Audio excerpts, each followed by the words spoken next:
সিটের নিচে Scotch tape মুড়িয়ে লুকানো ছিল 2 কেজি স্বর্ণ। শাহ আমানতে দুবাই ফেরত বিমানের ফ্লাইট থেকে 20টি বার উদ্ধার, নারী যাত্রী আটক।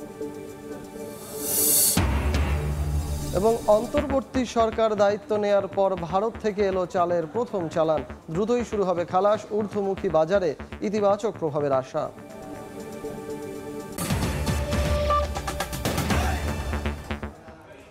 বাংলা সময় সঙ্গে আছি আমি সজল মিত্র রিচার্ড। সচিবালয়ে অগ্নিকাণ্ড সাধারণ কোনো দুর্ঘটনা নয় বলে মন্তব্য করেছেন জুলাই শহীদ স্মৃতি ফাউন্ডেশনের সাধারণ সম্পাদক সার্জিস আলম। তিনি দাবি করেন শেখ হাসিনার অপকর্মের ফাইলগুলো নিয়ে তদন্ত চলায় পরিকল্পিতভাবে এ ঘটনা ঘটানো হয়েছে। দুপুরে বৈষম্য বিরোধী ছাত্র আন্দোলনের পঞ্চগড়ের সমন্বয়কদের সঙ্গে সাক্ষাতের সময় কথা বলেন সার্জিস। এ ঘটনায় আন্দোলনের ছাত্র প্রতিনিধি এবং উপদেষ্টা নাহিদ ইসলাম ও আসিফ মাহমুদ সজীব ভুইয়ার কার্যালয় পুড়ে গেছে।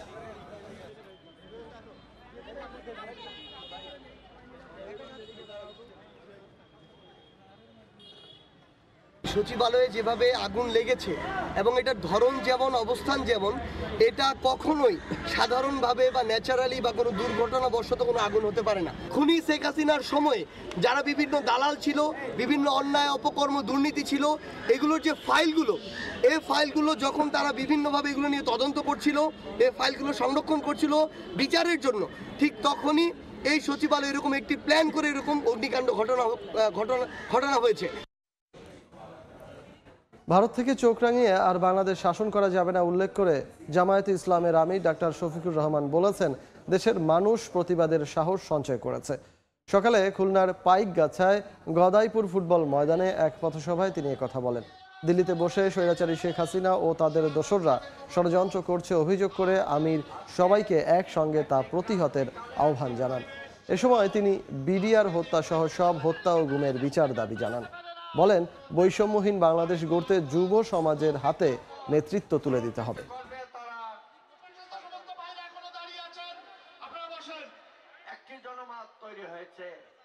বাংলাদেশকে, বাংলাদেশের জনগণকে সম্মান দিতে শিখুন। ভারত থেকে চোখ রাঙাই আর বাংলাদেশ শাসনের চিন্তা করবেন না। বাংলাদেশের মানুষ এখন চোখে চোখ রেখে কথা বলার সাহস সঞ্চয় করেছে। আসলে তিনি প্রধানমন্ত্রী ছিলেন না, তিনি ছিলেন সেবা দাসী। এই জন্য তিনি দাসত্বের শৃঙ্খলে বাংলাদেশের জনগণকে তিনি বন্দী করতে চেয়েছিলেন। আলহামদুলিল্লাহ, আমাদের সন্তানদের নেতৃত্বে সেই শৃঙ্খল জাতি ভেঙে ফেলেছে। জামায়াত শিবির নিয়ে রংপুর কারমাইকেল কলেজের অধ্যক্ষ আব্দুল ওয়াহেদের বক্তব্য মন গড়া বলে মন্তব্য করেছেন রংপুর মহানগর জামায়াত নেতারা। সকালে নগরীর দলীয় কার্যালয়ে সংবাদ সম্মেলন করেন মহানগর আমির ATM আজম খান। এ সময় তিনি অধ্যক্ষ আব্দুল ওয়াহেদের বক্তব্যের তীব্র নিন্দা ও প্রতিবাদ জানান। একই সঙ্গে তার বিরুদ্ধে প্রশাসনিকভাবে কঠোর ব্যবস্থা নেওয়ার দাবি জানান। চলতি বছরের বিজয় দিবসের অনুষ্ঠানে জামায়াত শিবিরকে নিয়ে ব্যঙ্গ করেন কারমাইকেল কলেজের অধ্যক্ষ আব্দুল ওয়াহেদ।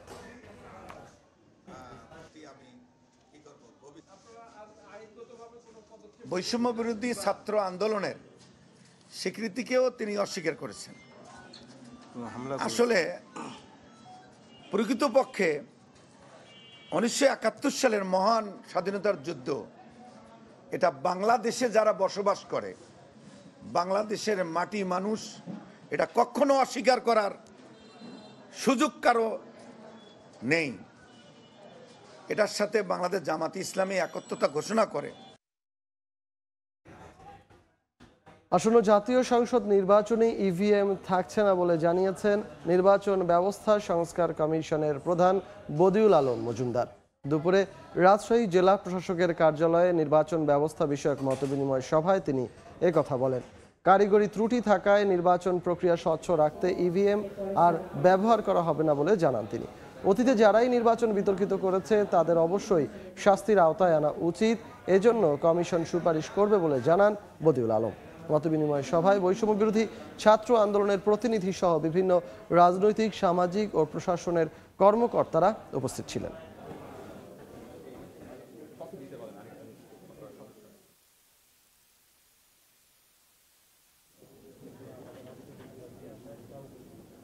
EVM হবে না, কারণ এটা একটা দুর্বল যন্ত্র। এটার মাধ্যমে কারচুপি করা সম্ভব। আর সবচেয়ে বড় কথা, EVM এই কোনো যন্ত্র ব্যবহার করতে হলে কোনো প্রযুক্তি ব্যবহার করতে হলে সেক্ষেত্রে রাজনৈতিক ঐক্যমত্য দরকার, সবার মতামত নিয়ে করা দরকার, এবং ইভিএম ব্যবহারের ব্যাপারে সে ঐক্যমত্য হয়নি। সমসাময়িক বিষয় নিয়ে রাজধানীর বেইলি রোডে ফরেন সার্ভিস একাডেমিতে ব্রিফ করছেন পরিবেশ উপদেষ্টা সৈয়দা রিজওয়ানা হাসান। সরাসরি চলে যাচ্ছে সেখানে।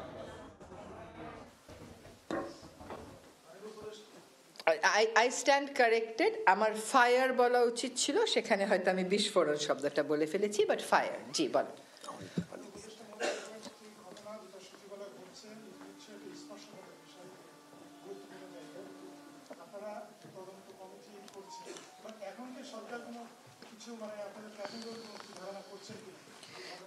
না, এইরকম তো আসলে সরকার ধারণা করতে পারে না। সরকার এই বিষয়টাকে খুবই গুরুত্বের সাথে নিচ্ছে, কারণ এটা হচ্ছে আমাদের সকলের নিরাপত্তার বিষয়, এবং এইখানে আমাদের রাষ্ট্রীয় অনেক গুরুত্বপূর্ণ দলিলগুলো থাকে। ফলে এই বিষয়টাকে সরকার খুবই গুরুত্বের সাথে নিয়েছে, যার জন্য আমরা 3 দিনের মধ্যে প্রাথমিক রিপোর্ট দিতে স্বরাষ্ট্র সচিবের নেতৃত্বে উচ্চ পর্যায়ের কমিটিটা করেছি। আমি দেলোয়ার হোসেন কালীগঞ্জে কাজ করি। আপনারা আজকে সরেজমিনে এখানে গেছেন, কয়েকজন উপদেষ্টা আপনারা যারা আছেন সবাই সেখানে গেছিলেন, আমরাও ছিলাম। আপনারা আগুনটা মধ্যরাতে লাগছে, কিন্তু এটা দীর্ঘ সময় আগুনটা আমরা দীর্ঘদিন সচিবালয়ে দেখেছি। এর আগেও মাঝে মধ্যে ছোটখাটো এরকম দুর্ঘটনা হয়েছে, খুব ছোট টিম গিয়ে খুব দ্রুততম সময়ের মধ্যে আগুনগুলো নেভানো সম্ভব হয়েছে। কিন্তু এবারে আগুনটা দীর্ঘ সময় লাগানোর কারণ কি, প্রায় 7 ঘন্টারও বেশি সময় লেগে গেছে। আর একই সঙ্গে রাস্তায় আরেকজন ফায়ার কর্মীও নিহতের ঘটনা আমরা দেখেছি দুঃখজনক ভাবে। যে একই সাথে 2টা ঘটনা আপনার কিভাবে দেখছেন? প্রথম কথা হচ্ছে যে ফায়ার কর্মী যিনি মারা গেছেন, আজকে আমাদের ক্রয় সংক্রান্ত একটি কমিটির মিটিং ছিল, সেখানে আমরা একটা শোক প্রস্তাব তার জন্য নিয়েছি। আর আগুনটা আরো আগে নিভানো যেত কিনা, আগুন নেভাতে বিলম্ব হয়েছে কিনা, এইগুলো কমিটির রিপোর্ট না আসা পর্যন্ত আমরা উত্তর দিতে পারবো না। আরেকটি বিষয়, যে এখানে ফায়ার যারা শুরুতে গেছিলেন 7 জন ব্যক্তি গেছিলেন, 5 জন ফায়ারম্যান, একজন ড্রাইভার, এবং ওখানে যারা সেকেন্ড ইনচার্জ ছিলেন, আমি তাদের সাথেও কথা বলেছি। যে তারা বলছেন যে শুরুতে তারা পশ্চিম পাশে আগুনটা দেখছেন। তারা যখন শুরুতে একজন পুলিশ কনস্টেবল তাদেরকে খবর দেওয়ার পরে তারা যখন 1:50 দিকে যায়, এরপরে যখন ওই আগুনটা কিছুটা তারা নিয়ন্ত্রণ বা একটু কাজ করছে, পরেই তারা দেখছে পূর্ব পাশে আরেকটা আগুন। তো এই যে একই সময়ে 2টা আগুন, মানে সামনের দিকে ইয়াটা আসছে, মানে বিচ্ছিন্ন 2 জায়গাতে, এই জায়গার মানে আসলে এখানে তো এমন প্রশ্ন আসছে যে পিছনে মানে অন্য কেউ ছিল কিনা, এরকম কোন আইন শৃঙ্খলা বাহিনীর সাথে আপনাদের যেহেতু স্বরাষ্ট্র উপদেষ্টা মহোদয় আছেন, যে উনি আইন শৃঙ্খলা বাহিনীর সাথে এই বিষয়ে কথা বলেছেন কিনা, যে আগুনটা এভাবে কেন? হ্যাঁ, যার যার অবস্থান থেকে প্রত্যেকেই কথা বলেছে, এবং আপনারাও যদি প্রথম দিকে কেউ যেয়ে থাকেন, কেউ কোনো ভিডিও করে থাকেন যেটা হয়তো আমাদের কাছে নেই, আমরা যারা সকালে গেছি, সেগুলো দিয়েও আপনারা তদন্ত করবেন। যেই কমিটি, সেই কমিটিকে দয়া করে সাহায্য করবেন। অনেক প্রশ্ন অনেকের মনে আছে, সব প্রশ্নের উত্তর যদি আমরা আমাদের মতন করে দিতে থাকি তাহলে তার তদন্ত কমিটি করে কোনো লাভ হচ্ছে না। তদন্ত কমিটিকেই যার যা বক্তব্য আছে, যেমন আপনি যে বক্তব্যটা বললেন সেটা জানিয়ে দেওয়া হবে। অন্য কারো কাছে যদি অন্য কোনো তথ্য মনে হয় যে এটাও তদন্ত কমিটির দেখা উচিত, আপনারা সেটা জানিয়ে দেবেন। কারণ এই ঘটনা অবশ্যই একটা সুষ্ঠু এবং বিস্তারিত তদন্ত হতে হবে। এটা আজকে যে ঘটনা ঘটলো, এটা যদি কোনো কারণটা যখন আমরা নির্ধারণ করব, সেই কারণ অনুযায়ী আমরা অবশ্যই সিদ্ধান্ত নিব। এই ঘটনা আর যাতে কখনো না ঘটে সেটাকেও আমাদের ব্যবস্থা গ্রহণ করতে হবে। ওরার ওখানে বসারই কোনো উপায় নেই, পুরোটা কার্যালয়ই তার নথি যা আছে সব পুড়ে গেছে। তো এই ধরনের ঘটনা এখানে নিরাপত্তার ব্যত্যয় ছিল কিনা, অন্য কোনো বিষয় ছিল কিনা, কি কারণে অগ্নিকাণ্ড ঘটেছে, এগুলো সবই এই তদন্ত কমিটি খতিয়ে দেখবে। যার যেটা মনে হয় আমাদের মতামতগুলো আমরা তদন্ত কমিটিকে জানাবো। জি,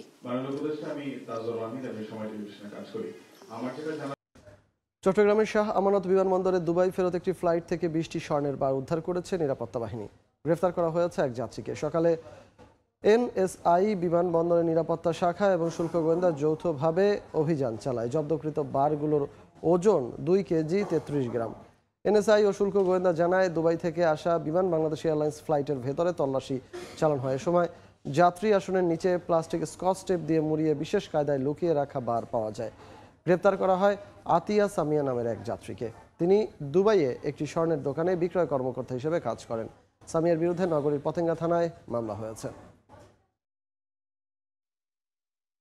সরকার দায়িত্ব নেওয়ার পর ভারত থেকে আমদানি করা চালের প্রথম চালান চট্টগ্রাম বন্দরে এসে পৌঁছেছে।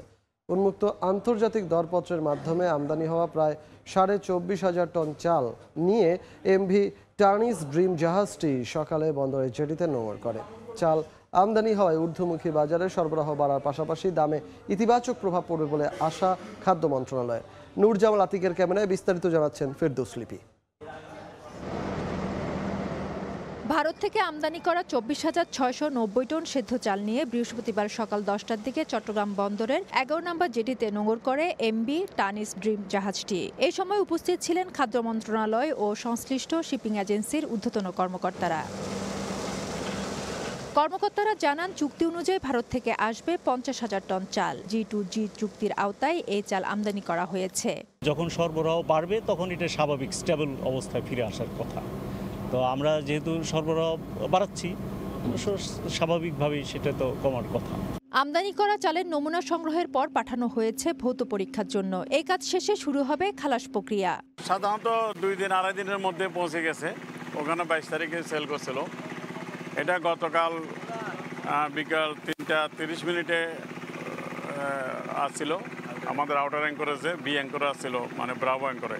কিছুক্ষণ আগেই এটা এখানে বাড়তে চলে আসে। খাদ্য নিরাপত্তা নিশ্চিতে আন্তর্জাতিক বাজার থেকে এবার 6 লাখ টন চাল সংগ্রহের উদ্যোগ নিয়েছে মন্ত্রণালয়। তারই অংশ হিসাবে ভারত থেকে আসলো এ চাল, যা অন্তর্বর্তী সরকারের আমলে ভারত থেকে আমদানি হওয়া চালের প্রথম চালান। ফেরদৌস লিপি, সময় সংবাদ, চট্টগ্রাম। আর 5 দিন পর শুরু হচ্ছে নতুন শিক্ষাবর্ষ, কিন্তু যশোরে এখনো পৌঁছায়নি প্রাথমিক ও মাধ্যমিকের কোনো বই। কবে আসবে তাও জানেন না শিক্ষকরা। অবশ্য শিক্ষা কর্মকর্তাদের দাবি 15 জানুয়ারির মধ্যে শিক্ষার্থীদের হাতে বই তুলে দেওয়া সম্ভব হবে। আবুল কালাম আজাদের ছবি ও জুয়েল মৃধার তথ্য নিয়ে রিপোর্ট। এক দশকেরও বেশি সময় ধরে বছরের প্রথম দিনে প্রথম শ্রেণী থেকে নবম শ্রেণীর শিক্ষার্থীদের বিনামূল্যে বই দিয়ে আসছে সরকার। এজন্য নভেম্বরের মধ্যে প্রত্যেক জেলায় পৌঁছে দেয়া হয় বই। তা 15 ডিসেম্বরের মধ্যে পাঠানো হয় বিদ্যালয়ে। তবে রাজনৈতিক পট পরিবর্তনের কারণে কিছুটা হোঁচট খেয়েছে এ প্রক্রিয়া। যশোরে প্রাথমিকে প্রায় 13 লাখ ও মাধ্যমিকে প্রায় 37 লাখ বইয়ের একটিও এখনো পৌঁছায়নি। কবে আসবে তাও জানেন না শিক্ষকরা। তৃতীয় শ্রেণী থেকে দশম শ্রেণী পর্যন্ত আছে। আমরা অন্য বছর ডিসেম্বরের মাঝামাঝি বই পাই, এবছর এখনো বই পাইনি। 1 তারিখে ক্লাসে যেতে পারবো কিনা সে ব্যাপারে আমাদের হতাশা রয়েছে। ক্লাস 3 থেকে 10 পর্যন্ত এই 6-8 ক্লাসে প্রায় 20,000 বইয়ের চাহিদা। এই বছর কিন্তু আমরা একটা বই পাইনি। অন্যান্য বছরে খুব ব্যস্ত থাকি বই আনা নেওয়ার ব্যাপারে। তবে শিক্ষা কর্মকর্তাদের দাবি, বই ছাপানোর কাজ চলছে। আগামী 15 জানুয়ারির মধ্যে শিক্ষার্থীদের হাতে বই তুলে দেয়া সম্ভব হবে। গতবার ছিল 36,81,000 সামথিং, এবার 37 লক্ষ সামথিং। কাজ চলছে দ্রুত গতিতে। আমরা আশা করছি জানুয়ারি মাসের মধ্যে সব শিক্ষার্থীদের মধ্যে বইটা হাতে তুলে দিতে পারবো। শিক্ষা বিভাগের তথ্য মতে যশোর জেলায় 2222টি প্রাথমিক, 652টি মাধ্যমিক ও 365টি মাদ্রাসা রয়েছে। সময় সংবাদ, যশোর। অনলাইনে আবেদনের পর লটারিতে টিকলেও বয়সের অজুহাতে সাতক্ষীরা সরকারি বালক ও বালিকা বিদ্যালয়ে ভর্তি হতে পারছে না 71 জন শিক্ষার্থী। এ নিয়ে উৎকণ্ঠায় অভিভাবকরা। প্রতিবাদে সকালে জেলা প্রশাসকের কার্যালয়ের সামনে মানববন্ধন করেন তারা। লটারিতে জেতার পরও ভর্তি না নেওয়ায় ক্ষোভ প্রকাশ করেন অভিভাবকরা। সমস্যা সমাধানে প্রশাসনের হস্তক্ষেপ কামনা করেন।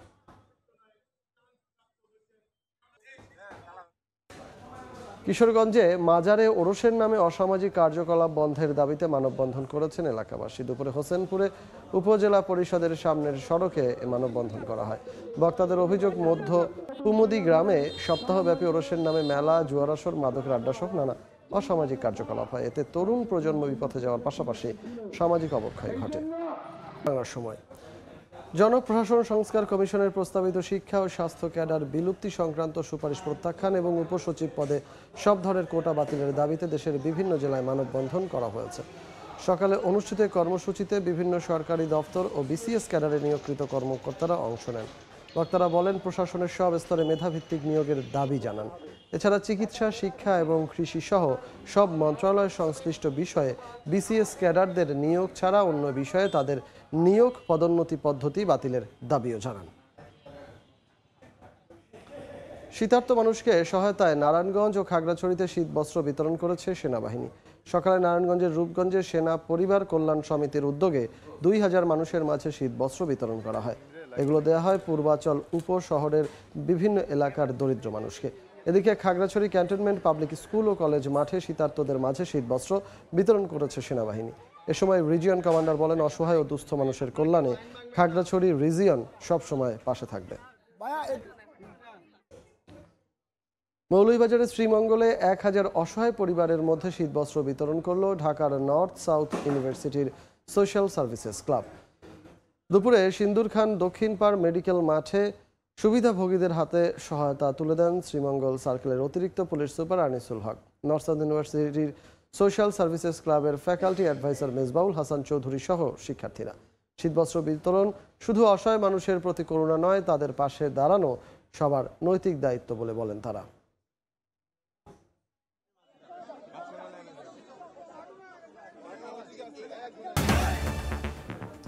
এই ছিল বাংলা সময়ের, সঙ্গে থাকুন সময়ের।